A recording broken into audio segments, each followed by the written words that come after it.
ሰላም ውድ ቻናል ቤተሰቦች እንዴት ናችሁ? ዛሬ በጣም ጠቃሚ የሆነ መረጃ ይዤ መጥቻለሁኝ። የመንጃ ፍቃድ የአገልግሎት ጊዜው ሊያበቃ ነው ወይስ አልፎበታል? እንግዲያውስ ይህ ቪዲዮ ለእርስዎ ነው። በዚህ ቪዲዮ ውስጥ የመንጃ ፍቃድ እድሳት ምን እንደሆነ፣ ምን ሰነዶች እንደሚያስፈልጉ፣ ስንት ብር እንደሚያስከፍል እንዲሁም በ10 ደቂቃ ውስጥ እንዴት አገልግሎት ማግኘት እንደሚቻል በዝርዝር እናያለን። ቪዲዮውን እስከ መጨረሻ ይከታተሉ። የመንጃ ፍቃድ እድሳት ማለት አሽከርካሪው ተሽከርካሪ ለመንዳት ብቁ መሆኑን ካረጋገጠ በኋላ ያለቀበትን ፍቃድ እንደገና ማደስ ማለት ነው። ይህ አገልግሎት በአሽከርካሪ አዋጅ መሰረት የሚሰጥ ሲሆን ሁሉም አሽከርካሪዎች ፍቃዳቸው ከማብቃቱ በፊት ወይም ከተቻለ በአጭር ጊዜ ውስጥ ማደስ ይኖርባቸዋል። ብዙ ሰዎች ፍቃድ ያልቆብኛል ምን ላድርግ ብለው ይጨነቃሉ። ነገር ግን ትክክለኛ ሰነዶች ካሟሉ ሂደቱ በጣም ቀላል ነው ማለት ነው። እሺ፣ በቀጣይ መንጃ ፍቃድ ለማደስ የሚያስፈልጉ ሰነዶችን እናያለን። የመጀመሪያው የፋይዳ መታወቂያ ነው። ሁለተኛው ጊዜ ያለፈበት መንጃ ፍቃድ ነው። አሁን ያለውትን ወይም ያለፈበትን መንጃ ፍቃድ ማቅረብ ይኖርቦታል ማለት ነው። ሶስተኛው የጤና ማስረጃ ነው። ይህም ከተፈቀደ የጤና ተቋም የተሰጠ የጤና ማስረጃ ያስፈልጋል ማለት ነው። ይህም ለመንዳት ብቁ መሆኑን ያረጋግጣል ማለት ነው።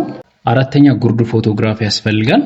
መነጽር የሚጠቀሙ ከሆነ ደግሞ ፎቶውን መነጽር አድርገው መነሳት አለባቸው ማለት ነው። አምስተኛው ከትራፊክ ፖሊስ ማረጋገጫ ነው።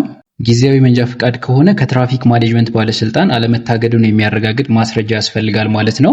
ስድስተኛው የፍቃድ እድሳቶ ከ1 ዓመት በላይ ካለፈው የተግባር ምዘና ወስደው ማለፍ ይኖርቦታል ማለት ነው።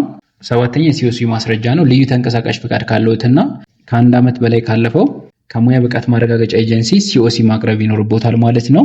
አገልግሎቱን ለማግኘት የጉዳዩ ባለቤትም አገልግሎቱ ማግኘት ይችላል፣ ወይም ደግሞ ህጋዊ ወኪሉ አገልግሎቱን ማግኘት ይችላል ማለት ነው። ህጋዊ ወኪሉም አገልግሎቱን ለማግኘት ሲመጣ ህጋዊ ውክልና ማስረጃውን ይጠየቃል ማለት ነው።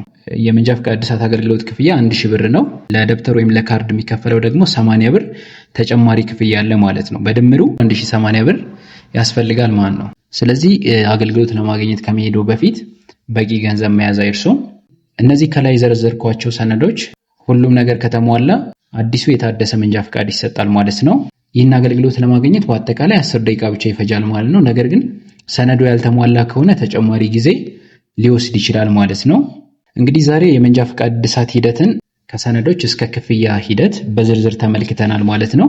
ይህ ቪዲዮ ጠቃሚ ሆኖ ካገኛችሁት ላይክ፣ ሼር እንዲሁም ሰብስክራይብ ማድረግ አትርሱ። በቀጣይ አሪፍ የቴክኖሎጂ መረጃ ይዤ እስክመለስ ሰላም ሁኑ። ቻው።